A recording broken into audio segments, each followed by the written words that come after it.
Programme पेश खिदमत है सेहतमंद तर्ज ज़िंदगी। प्रोड्यूसर अजहर नियाज, पेशकश रेफा इंस्टीट्यूट ऑफ मीडिया साइंसेस। बिस्मिल्लाहिर्रहमानिर्रहीम। प्रोग्राम है जी सेहतमंद तर्ज ज़िंदगी बग़ैर अद्वियात के। मैं हूं अजहर नियाज और हमारे साथ होते हैं फ़िटनेस एक्सपर्ट जनाब फैसल ख़ान। हम सर बात कर रहे थे पिछली मरतबा खुराक और न्यूट्रिशन के हवाले से, फिर एक्सरसाइज के हवाले से। तो क्या रिश्ता, क्या कुछ बातें रह गई थी, उसी बात को हम आगे बढ़ाते हैं। जी नियाज साहब, हमारे लिसनर्स के लिए ये भी जानना बहुत अहम और बहुत ज़रूरी है कि डाइट और एक्सरसाइज का आपस में क्या रिलेशनशिप है, ये क्या प्रोपोर्शन बनता है, तो तब आपका एक इफेक्टिव आप एक ट्रेनिंग प्रोग्राम पे आप अमल पैरा होते हैं और उससे आप रिजल्ट्स लेते हैं। ठीक। इसमें जो मैं समझता हूँ 70% रोल आपकी डाइट का, 30% रोल आपकी एक्सरसाइज का।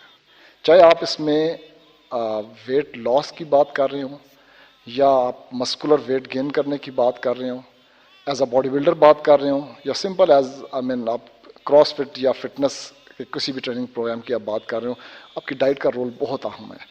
इसमें आप यूँ समझें कि हमारी बॉडी एक ख़ास मैकेनिज़्म पे चल रही है। हमें डाइट से जो हमारी बॉडी को कन्वर्ट करके एनर्जी मिलती है, कैलोरीज़ के थ्रू मिलती है। हम उसको कैलोरीज़ में उनको हम मेजर करते हैं।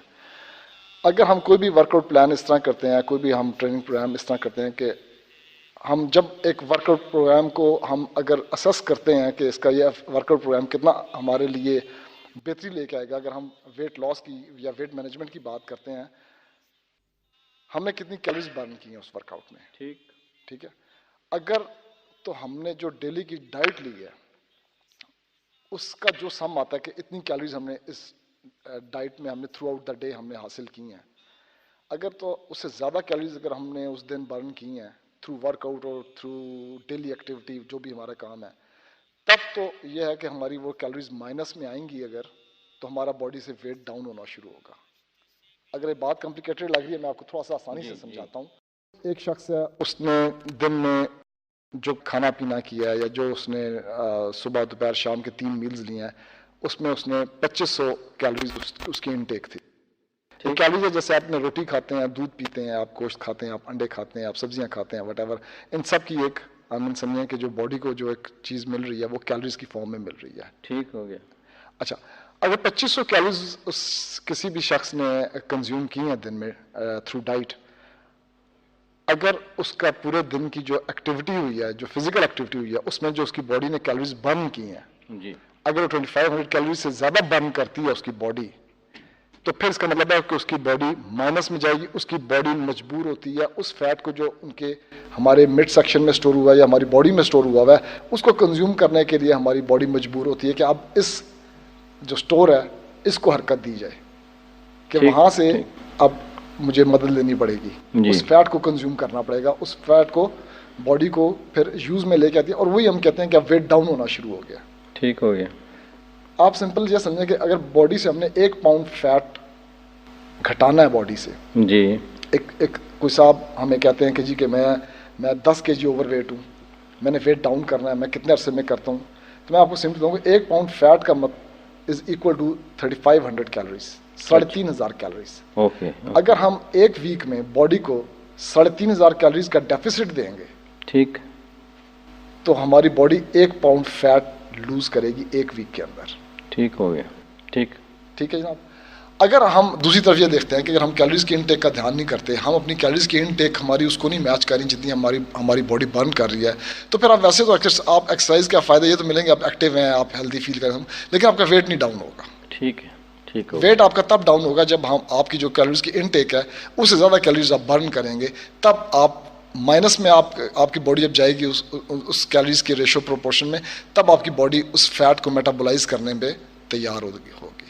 अच्छा, ये अब खुराक कम कर दी, जैसे कैलोरीज कम हो गई, फैट कम हो गया, तो वो एक्सरसाइज की ज़रूरत नहीं। एक्सरसाइज का बीच में जो रोल था, ये फिर बीच में डिपेंड करता है कि आप एक्सरसाइज करेंगे तो भूख ज़्यादा लगनी शुरू हो जाएगी, भूख ज़्यादा लगेगी तो खाना ज़्यादा हो जाएगा, फिर वो जो काम तो उधर ही आ जाएगा। सर, इसमें ना साहब ज़रूरी होता है कि हम जो डाइट ले रहे हैं, भूख लगी है, लेकिन हमने डाइट में बजाय पिज़्ज़ा खाने के, पकौड़े समोसे खाने के, बजाय कढ़ाई गोश्त खाने के रोटी के साथ, अगर हम साथ ग्रीन वेजिटेबल ऐड करते हैं, ठीक, और मीट की हम जो सबसे बेस्ट फॉर्म होती है वो ग्रिल्ड फॉर्म होती है, जो कोयलों पे बना हुआ मीट होता है, ठीक, अगर आप ग्रिल्ड मीट के साथ अगर आप ग्रीन सैलेड यूज़ करते हैं, फ्रूट यूज़ करते हैं, डेयरी प्रोडक्ट्स यूज़ करते हैं, दूध दही भी आप यूज़ करते हैं, लेकिन आप कार्ब्स का फैक्टर कम रखते हैं उसके अंदर, क्योंकि कार्ब्स हमें सबसे ज़्यादा जो है हमारा जो एशियन डाइट का जो हमारी पाकिस्तानी इंडियन डाइट है, इसके अंदर एक मेन जो इंग्रेडिएंट हम यूज़ करते हैं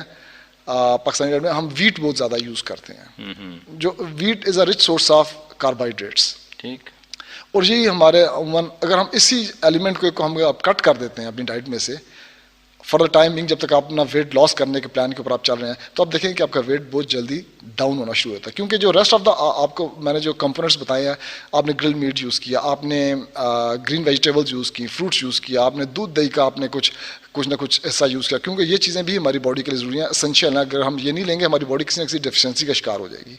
सिर्फ हम कार्ब्स का एलिमेंट बीच में से निकालते हैं और फिर हम साथ एक्सरसाइज करते हैं, ठीक, और कार्ब्स के एलिमेंट में भी ये है कि हमने मॉर्निंग में दोपहर के अपने मील में हमने कार्ब्स को शामिल किया, रात के खाने में हमने कार्ब्स को एलिमिनेट कर देना है। तो फिर साथ फिर हम करेंगे एक्सरसाइज। अब एक्सरसाइज हम, अगर आपकी एज 40 से ज़्यादा है और आपकी पहले कोई हिस्ट्री नहीं है एक्सरसाइज करने की, तो I would suggest brisk walk is the best activity. 40-45 minutes की अगर आप ब्रिस्क वॉक करते हैं और बाकी अपनी आप डाइट इस हिसाब से लेके चलते हैं कि आपने रात के टाइम कार्ब्स कम कर दी, सुबह के टाइम आपने एक चपाती के साथ 1-2 एग वाइट्स खा लिए और साथ ग्रीन वेजिटेबल्स खा ली, या आपने एक आधा फ्रूट खा लिया, फिर इसी तरह दोपहर के खाने में भी आप इसी मील करें। रात के टाइम आपने रोटी नहीं खाई, रात के टाइम आपने सिर्फ ग्रीन सैलेड लिया या साथ कोई चिकन टिक्का ले लिया, या वो नहीं लिया तो रेड बीन्स ले लिए या कुछ टाइप की, इस डाइट प्लान के साथ आप चलते हैं और आप 40-45 मिनट्स की वॉक करते हैं, तो देयर इज़ नो प्रॉब्लम कि आप एक महीने में 2-2.5-3 kg 3-3.5 kg वेट अपना डाउन कर सकते हैं। ठीक है, ओके। तो ये एक टाइम टेबल कुछ इस तरह का मैंने इस तरह का, और इसी चीज को अगर हम इस तरह देखेंगे, अगर कोई हमारे जो यंग लड़के हैं, if they want to build their bodies, muscular weight अगर वो ऐड करना चाहते हैं, तो रेशियो प्रोपोर्शन यही रहेगी कि 70% उन्हें अपनी डाइट का ध्यान करना पड़ेगा, 30% इसमें एक्सरसाइज का रोल है। हाँ, एक्सरसाइज का पैटर्न डिफरेंट है, इसमें हम वेट्स के साथ एक्सरसाइज करते हैं, इंटेंसिव एक्सरसाइज करते हैं, फिर उसमें भी ये देखना होता है कि आपका वेट गेन करेंगे एक्सरसाइज का गोल, कि अगर आप मसल मास इंक्रीज करना चाहते हैं उसके लिए डिफरेंट ट्रेनिंग प्रोग्राम्स होते हैं, अगर आप सिर्फ मसल को टोन अप करना चाहते हैं उसके लिए डिफरेंट ट्रेनिंग प्रोग्राम्स होते हैं। वो फिर हम इन डिटेल, अगर हमें कोई इस तरह की क्वेरी आती है, कोई हमारे से कोई बात पूछना चाहता है, तो फिर विल डिस्कस इन डिटेल कि वो क्या ट्रेनिंग प्रोग्राम्स होते हैं।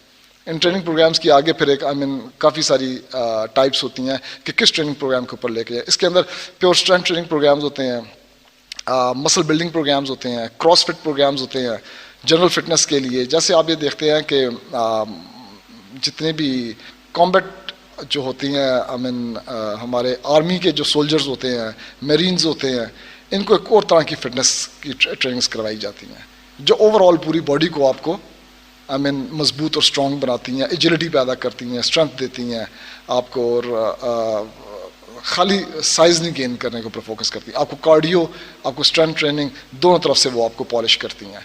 वो एक डिफरेंट ट्रेनिंग पैटर्न्स होते हैं। ठीक है, तो उन सबको फिर ये है कि साथ डिपेंड करता है कि कोई भी जो कैंडिडेट है वो किस तरह का फिटनेस लेवल चाहता है, उसका अभी करंट फिटनेस लेवल क्या है।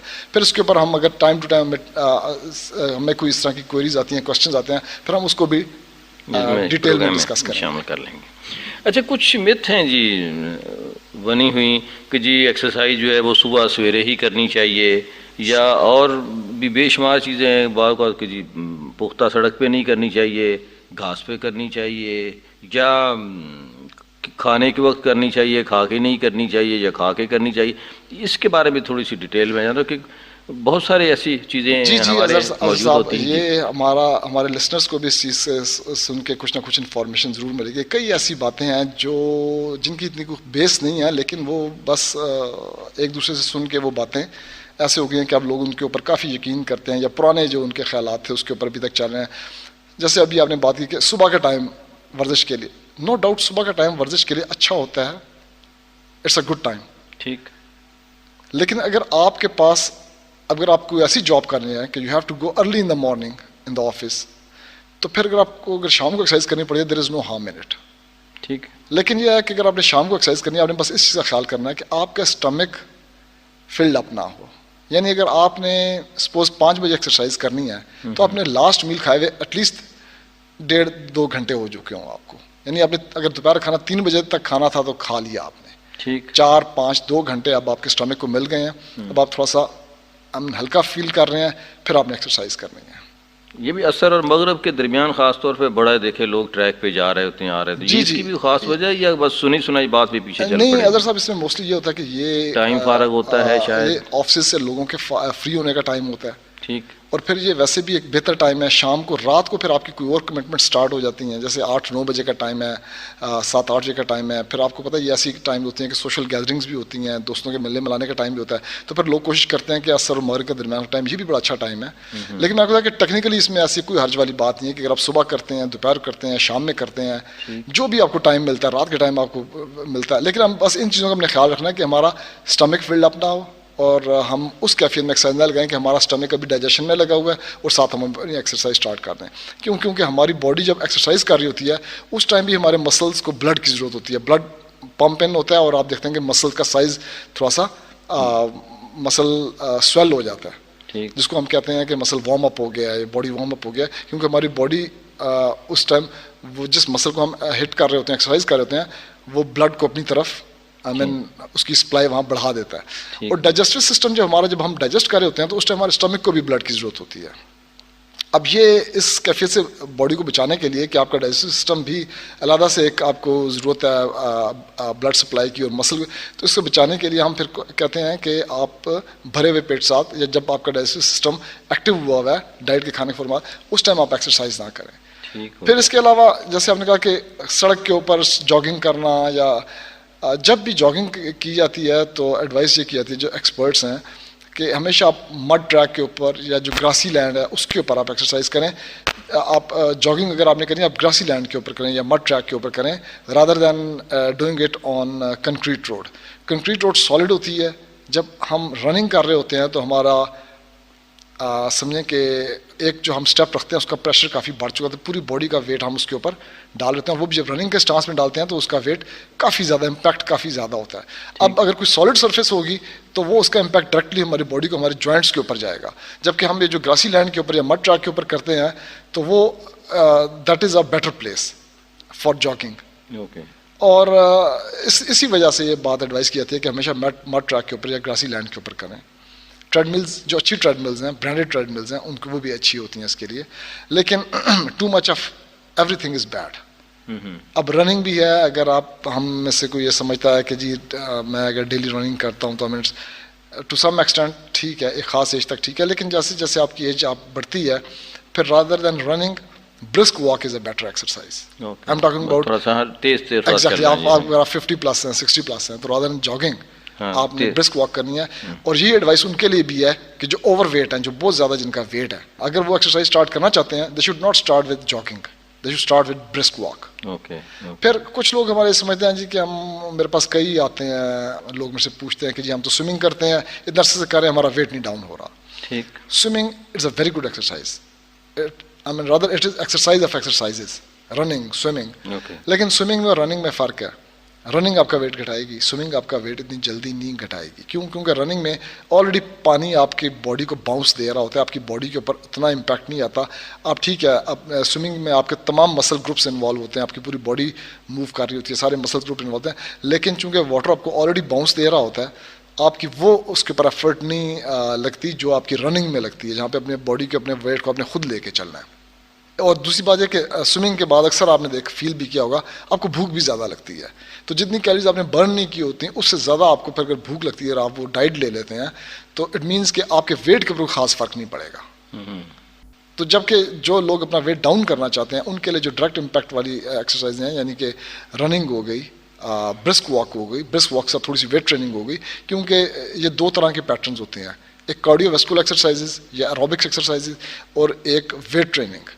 इन दोनों का अपना अपना रोल है और ये दोनों ज़रूरी हैं अगर आप अपने आपको शेप अप करना चाहते हैं, चाहे आप जिस मर्जी एज में हैं। ठीक है, इनकी I mean intensity level different हो जाता है। If you are young, I mean you can do different type of strenuous exercises जिसके ऊपर आपको बहुत ज़्यादा वेट जिसमें आप लिफ्ट करते हैं, उस टाइम आपकी बॉडी उसके लिए तैयार होती है। लेकिन जब हम एज हमारी ज़्यादा होती है फिर हमने मॉडरेट वेट ट्रेनिंग करनी है और मॉडरेट तरीके से लेके चलना है। लेकिन कार्डियो हमने अपना ज़रूर करना है जब हम लेट एज में जाते हैं, क्योंकि उस टाइम हमें कार्डियो वर्कआउट की बहुत ज़रूरत होती है। इसके अलावा भी कुछ मिथ आप बता रहे थे ख्वातीन के हवाले से भी। और हाँ, बाज़ लोग ये कहते हैं, जैसे कई मेरे पास लेडी मेंबर्स आती हैं, वो कहते हैं जी कि we don't want to do weight training, के वेट ट्रेनिंग से मर्दों की तरह मसल बन जाते हैं। This is totally wrong.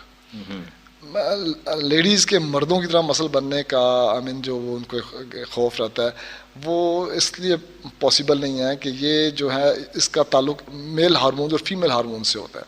ठीक, जो आपकी बॉडी, जो एक मेल की बॉडी जो बनती है वो उसके पीछे वो मेल हार्मोन कार फरमा होता है।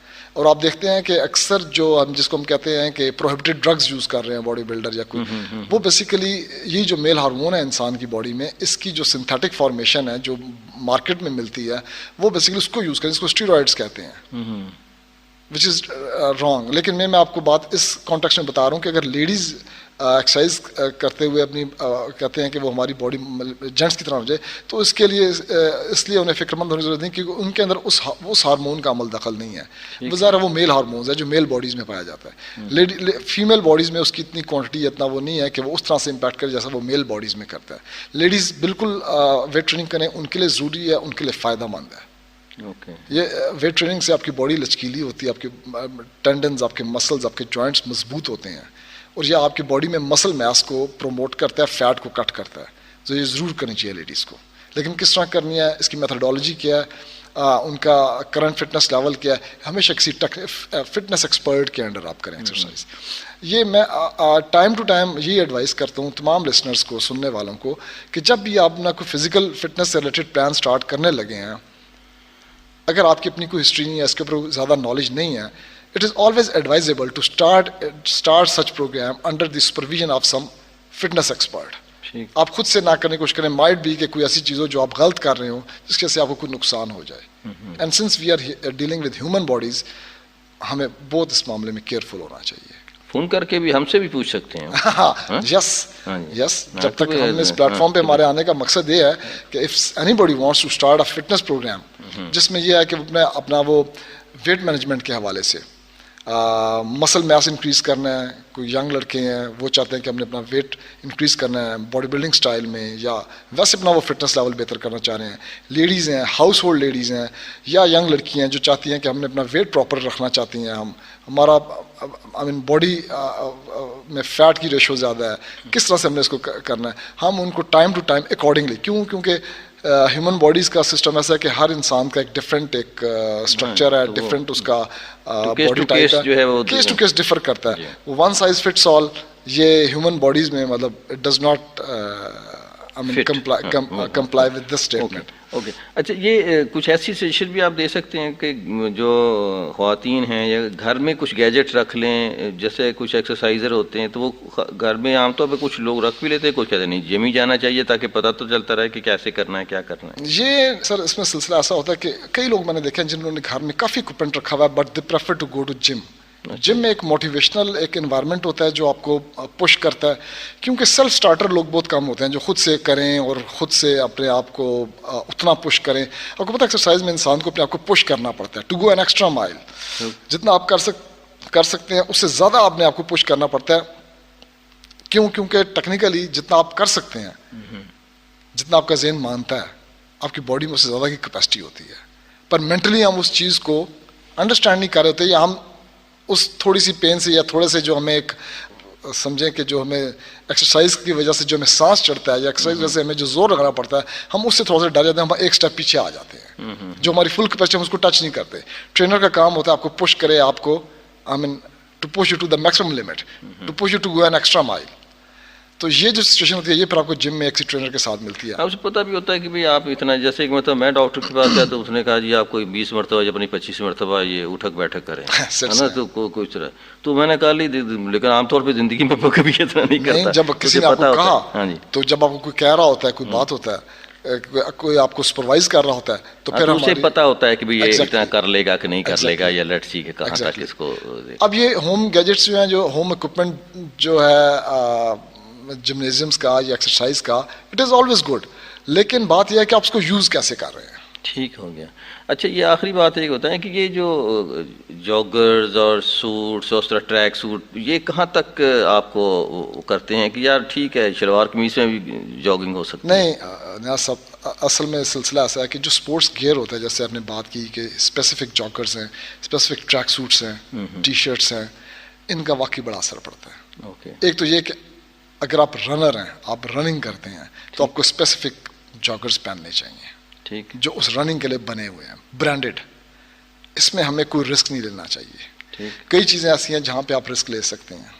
आपने नॉर्मल कपड़े पहनने हैं, आपने कहीं आना जाना है, आप टैक्सी के बजाय बस में जा सकते हैं, वैन में जा सकते हैं, कोई फ़र्क नहीं पड़ेगा आपको। आपने शलवार कमीज़ ब्रांडेड नहीं ली, आपने सस्ती ले ली, कोई फ़र्क नहीं। लेकिन जहाँ पे इंसान की सेहत का, इंसान की आई मीन जिस्म की पायदारी का ताल्लुक है, वहाँ पे हमें रिस्क नहीं लेना चाहिए। इसमें आपका खाना पीना भी शामिल है।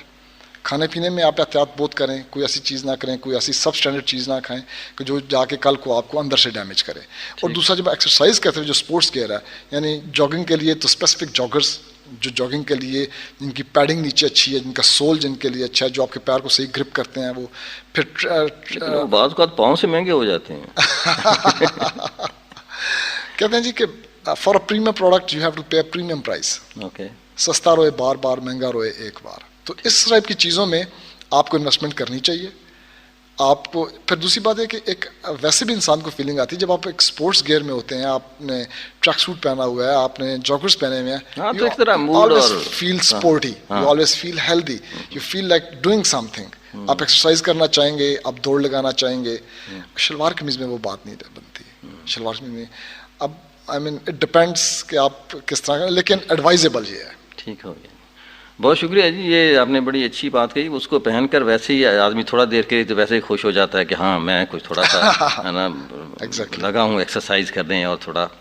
बहुत शुक्रिया जी। प्रोग्राम था सेहतमंद तर्ज ज़िंदगी। हमारे साथ होते हैं जनाब फैसल ख़ान साहब। अगर आप इनसे कोई भी बात मालूम करना चाहें, अपने लिए पर्सनल एडवाइस लेना चाहें, एक्सरसाइज के हवाले से, खुराक के हवाले से, न्यूट्रिशन के हवाले से, उम्र और इसका कोई डाइट प्लान बनाना चाहें, तो आप हमारे जो टेलीफोन नंबर हैं FM 102.2 के, उन पे फ़ोन करके, उन पे टेक्स्ट करके आप भेज दीजिए और उसको हम अगले प्रोग्राम में शामिल कर लेंगे। ये प्रोग्राम रिकॉर्डेड होता है, हम उस वक्त फौरी जवाब नहीं दे सकेंगे, लेकिन आपके जो सवालात होंगे उन अगले प्रोग्राम में हम आप शामिल कर लेंगे। फैसल खान साहब, आपका बहुत शुक्रिया। Thank you so very much. अल्लाह हाफ़िज़। अभी आप प्रोग्राम सुन रहे थे सेहतमंद तर्ज़े ज़िंदगी। रिकॉर्डिंग इंजीनियर वाजिद महमूद और शाहिद वकार, प्रोड्यूसर अजहर नियाज, पेशकश रिफा इंस्टीट्यूट ऑफ मीडिया साइंसेज।